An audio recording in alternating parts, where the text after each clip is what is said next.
Assalamualaikum, welcome back to my channel Dila Zuardi. Ya, ini adalah video kedua.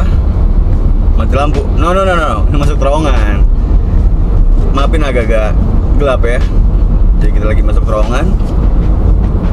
Jadi teman-teman, terima kasih yang udah ngeklik video ini untuk menyaksikan test drive driving impression sebuah Honda SR-V 1.5 tipe S yang bertransmisi manual. Ya. Jadi di video kali ini gue akan membahas driving impressionnya, karena video sebelumnya gue udah in-depth tour ala-ala B-Channel, karena gue penasaran banget dengan transmisi 6 speed percepatan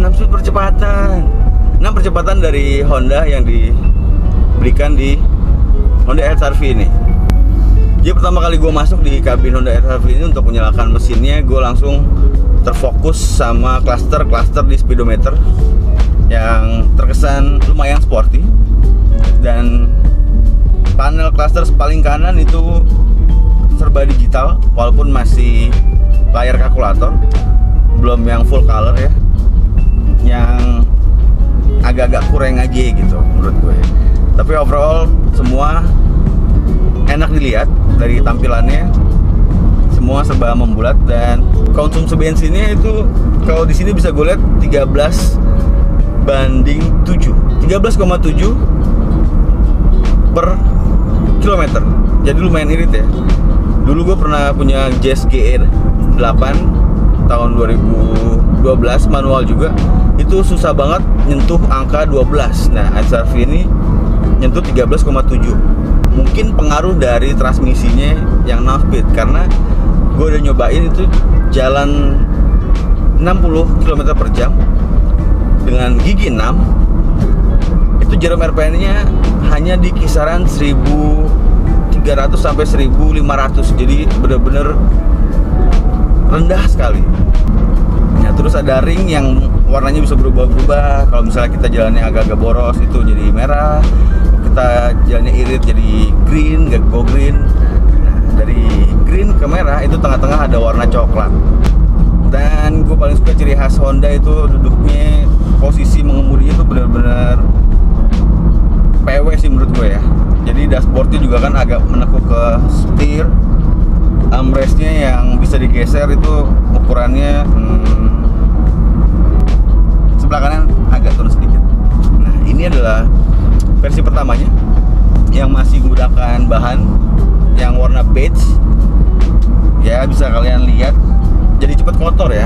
Kalau misalnya dibikin lebih hitam ya, faceliftnya juga semua hitam, serba hitam, sampai plafon juga hitam. Cuman yang versi ini, versi pertamanya itu beige, jadi kayak kurang padu aja gitu. Mobilnya sporty cuman warnanya beige, dan ya jeleknya gitu, gampang kotor. Buat lo yang ngerokok juga plafonnya bakalan hitam-hitam, ada kuning-kuning. Tapi itu kekurangan lah dari SR-V ini, karena warna beige-nya itu ya. Nah, untuk posisi persneringnya ini gue demen banget Honda, jadi sejajar sama dengkul, dan di sini ada pilar yang membelah antara penumpang depan sama driver, karena dia udah floating, dan memang rancang bangunnya juga masih agak oblek-oblek, goyang dikit aja, nggak presisi banget. Cuman ini kalau buat jalan santai, lo mau pakai manual matic, ini tuh PW banget. Apalagi armrestnya bisa digeser-geser, nah bahannya lembut. Cuman sayang ya, seperti yang udah lihat di video sebelumnya, ini adalah jahitan palsu alias fake stitching gitu.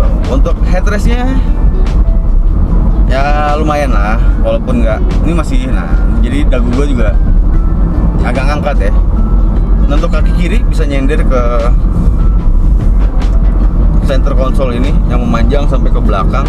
Cuman sayang di sini walaupun agak soft touch, cuman kurang lembut untuk menopang dengkul kiri lo yang kalau mau nyender ke konsol bagian tengah ini. Untuk shock breaker, nah ini gue demen, shock breakernya itu sama juga ciri khas Honda, dan mungkin lebih better dari Honda Jazz, mungkin karena pemakaian pelek 17 nya nggak lembut juga nggak keras, jadi pas lah untuk sebuah crossover. Walaupun Kalau misalnya jalan ngebut banget gitu sampai 140 130 ada gejala limbungnya, cuman ya di bawah itu kalian aman. 100 120 aman. Enak sok benernya. Untuk pandangan keluar bagi si driver ini juga cukup oke, cuman gue perhatian sedikit sama pilarnya yang tebel banget dan ini nggak ada kaca mati untuk mengurangi blind spot seperti mobil-mobil kekinian zaman sekarang ya, pilarnya itu tebel-tebel. Kayaknya udah deh, gue nggak banyak bacot lagi. Gue pengen ngasih lihat lo performa 0 sampai 100 Honda SR-V manual transmission 6 cepat. Enjoy.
Teman-teman, gimana kalian udah ngeliat tadi test drive-nya dari 0 sampai 100 dan ala-ala top speed?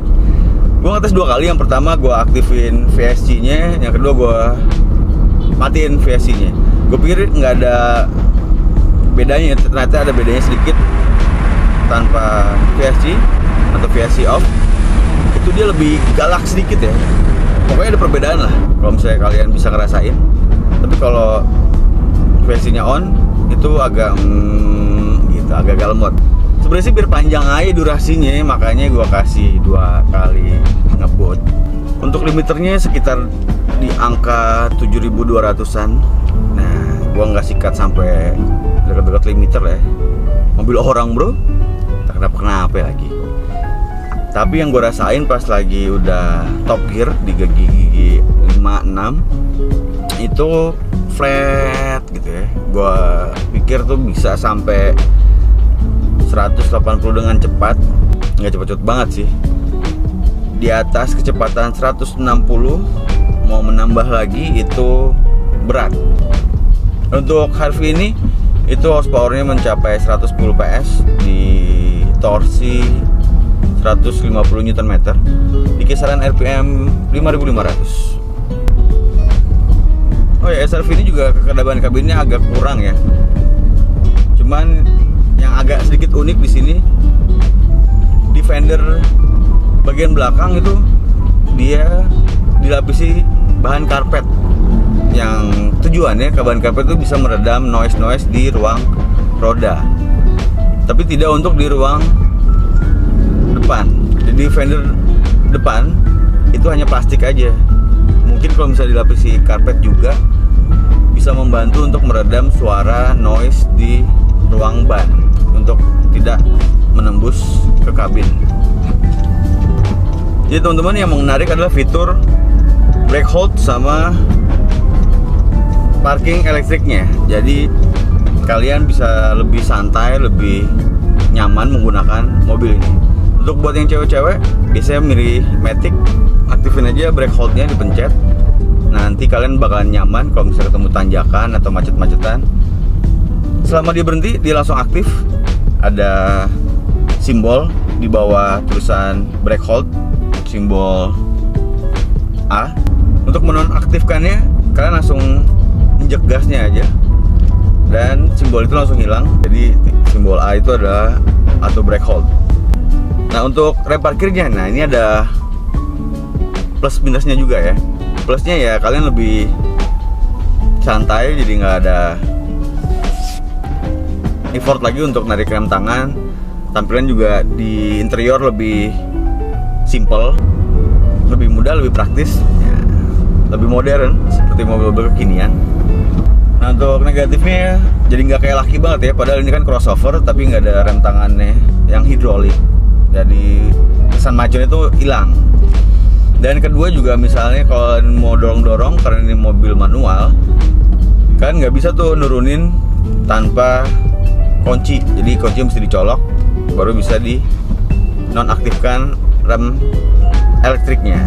Kalau misalnya hidrolik kan bebas, nggak ada kunci juga segala macam, yang tinggal bisa masuk kabin, bisa ditarik dan diturunin untuk merilis rem tangannya. Tapi sayangnya kalian nggak akan bisa sliding kalau misalnya pakai mobil yang ada electric park brake-nya ya. Jadi electric park brake itu nggak akan bisa gaya-gayaan kalau di jalan, kalau mau sliding atau mau tikungan ya kan, nggak bisa tuh. Tenang aja, kalian tetap masih bisa burnout. Karena gue pikir electric park brake nggak begitu kenceng gigitan remnya ya, seperti rem tangan konvensional hidrolis pada umumnya yang bisa diatur brake biasnya sekenceng atau setarik gimana kekuatan menggigit remnya.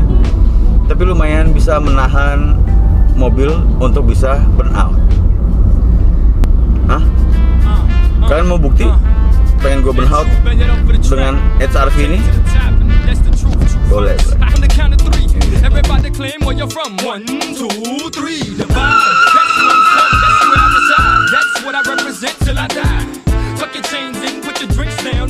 Jadi teman-teman ternyata bisa kan?